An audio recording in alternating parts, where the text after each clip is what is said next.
Welcome everyone to today's video. My name is Dimitar from the Dimitrov Boulez Piano Duo. In today's video, I'm going to talk about arpeggios, and more specifically about playing arpeggios legato. There are different types of arpeggios, and there are arpeggios that are easier to play legato than others. For example, if you take the example of the Moonlight Sonata, the last movement of the Moonlight Sonata by Beethoven, you have this arpeggio.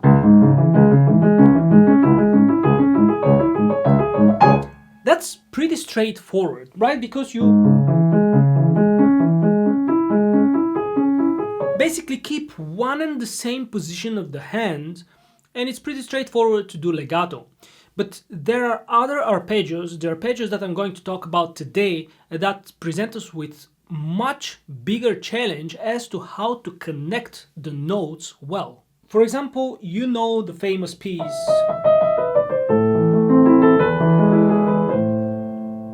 there is a passage in this piece where you have an arpeggio, a passage where it's quite tricky to do legato. This passage.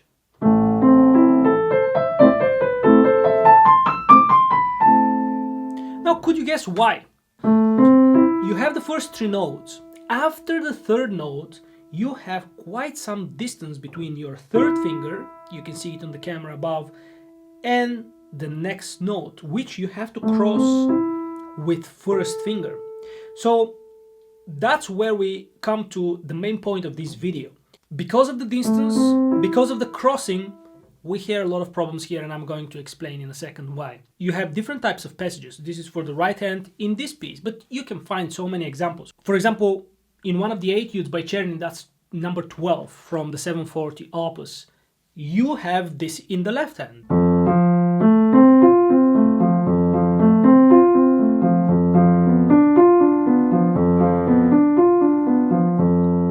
And what's worse, even in this bar, look at the distance between 1 and 3. It's unbelievable. Now, perhaps it would be interesting for you to know, in my experience, what I see very often. I see two extremes, two different things that people do that are wrong. One would be this. Perhaps I will demonstrate with the Beethoven piece first. You have this passage, right? What I would see is people trying to connect the two notes, the E and the A, right? We're talking about the spot, the two notes where actually you have to cross under. Right here. Here. People go to two different extremes. One is trying to connect this absolutely perfect legato. Now, that's not good, because sometimes it is really difficult, and it's going to disrupt the flow of your playing. So for example, it's going to sound something like...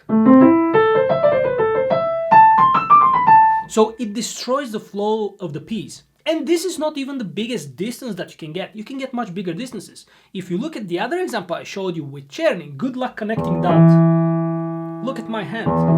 What has to happen, or you have to have freakishly long fingers in order to, or be Spider-Man or something, to be able to go to from the E to the B in a perfect... And then backwards, you can see that it's the same thing. You see, when I'm trying to connect it legato, it sounds really sloppy, it sounds chopped, it doesn't sound good. That's the one extreme people go through when they play arpeggios. They try to connect them perfectly legato. You can guess the other extreme is the opposite. People not trying to connect at all. So with the Beethoven example, you would hear something like... So they completely disconnect the E from the A where the crossing under has to happen. You see that you have a very ugly gap in between, and it doesn't sound right, and it's just wrong. What's the conclusion? It's very simple. You need something in between. I hate to say this, but in this case, you need to compromise and find a middle ground where things actually work to your benefit and also to the audience ears. In very simple terms, in very simple words, you would think like this. You don't want to completely disconnect. You don't want to completely connect.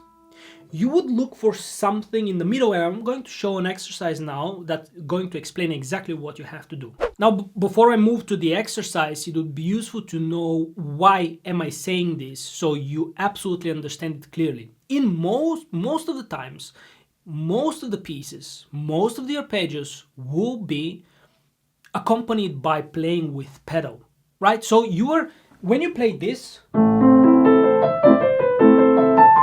you can hear, I don't know if you can hear, but I'm using a little bit of pedal in order to make the arpeggio sound well. In this case, in Czerny, I'm using also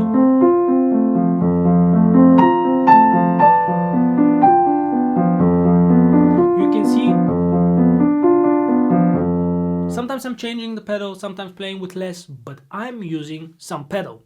The pedal helps a lot in arpeggios. That's why it would be possible to look for this middle ground. Now, one warning, when I say use pedal, that doesn't mean do whatever you want with your technique. It doesn't matter if you have a proper technique, just put on the pedal. Nobody's going to hear that. You're not going to hear that. Don't do that. Don't rely fully on pedal and have a wrong technique, because you will still not sound well. You're going to have accents. It's just not going to sound good.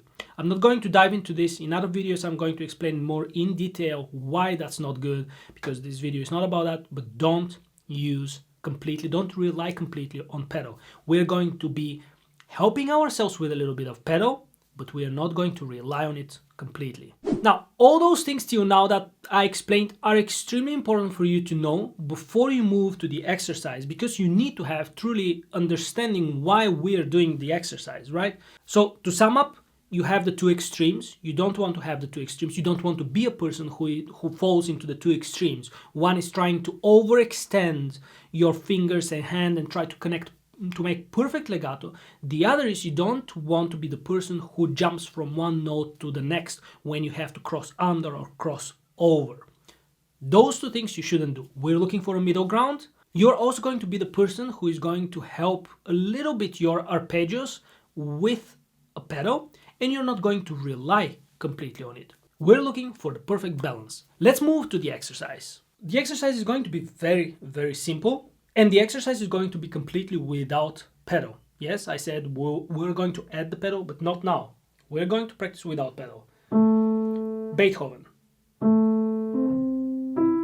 Now, as you know already, we need to cross under to the A, from the E to the A. We said no disconnecting. We said no overextending, trying to create a perfect legato. What would middle ground be? That would mean that you simply you see I'm moving on the camera above, you can see I'm moving my hand, and when I feel that I've reached the limit to which I can extend my hand, right? You see my wrist shifts. I'm here. Now I'm going to release the E and move to the A. Then I'm going to do the same. I turn my wrist a little bit. My finger is under, the thumb goes under my hand. I feel that there is no point to extend it further, because if I do, I'm going to feel very, very uncomfortable. It's going to not feel pleasant for the hand. And then when I reach that limit, I release the E and go to the A. Now to show you what happens with the left hand, and I would choose the Czerny example with the biggest distance so you can see what happens there. Look, like I mentioned earlier, you have from E you have to go to B natural. Look at the huge distance that I have to cover between my thumb and my third finger. Impossible to do legato. So what I'm going to do is I'm going to cross, and when I see, for example, about here, I feel that it's, you will feel the moment when it's really further, it's a strain. You shouldn't feel any kind of strain. When you reach that spot, you release the E and you go to the B. The same is on the way back. Instead of trying to connect, this is very awkward. You see, I move my thumb under and then I release.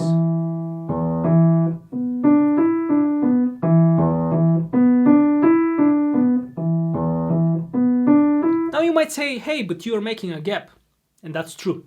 We're having a gap, but we are not having this huge gap if you don't try to do that. If you do this, I'm even still, because I'm so used to actually doing that, I'm still kind of a little bit preparing my finger for the next note, but I see it with other people, they don't do that, so it will be something like,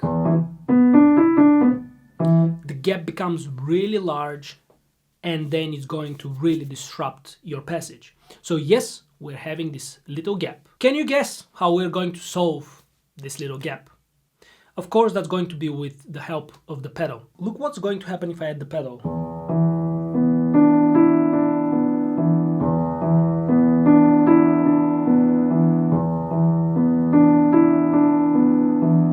Same as in Beethoven.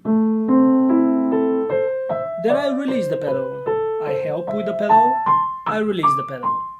Again. Pedal. I release it because it's a classical piece. Pedal. I release the pedal.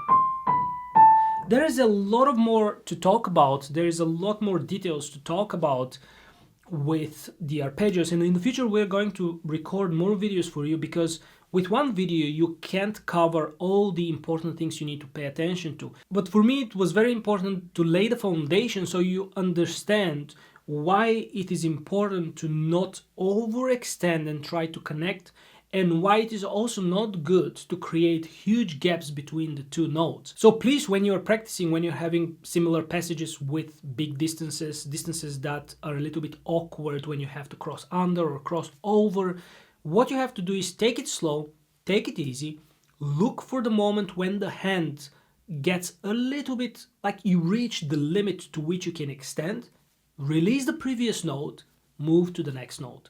Then when you're used to the movement, at that specific moment when you have to extend, release, and reach the next note, use the help of the pedal. The pedal is going to connect the two notes, and at some point, like I said, be patient, do it slowly. At some point when you're comfortable, you will be able to speed up. What I see most of the time, almost nobody is patient. People just want to do it quickly and they do it sloppily. So that would be my advice. Take it easy. Now, I think this will be enough for this video. Before I close the video, I want to say thanks to all those of you who are supporting us and joining our YouTube channel. We are very happy to see that. And if you have family, friends, people who might enjoy these videos, share the videos with them, because you will help us grow this way. We're also on Facebook, Instagram, TikTok. We try to upload regularly there. And as always, if you have any further questions on this video, on this subject, or any other subject that's important to you, or a specific piece that you're playing, passage that's difficult, don't hesitate to send us comments down below. We would be very, very happy to schedule in our future videos some of the subjects that are relevant to you. Thank you so much for watching this video. For me, it was a great pleasure recording it for you, and we will see you, perhaps together with Elvira, next week.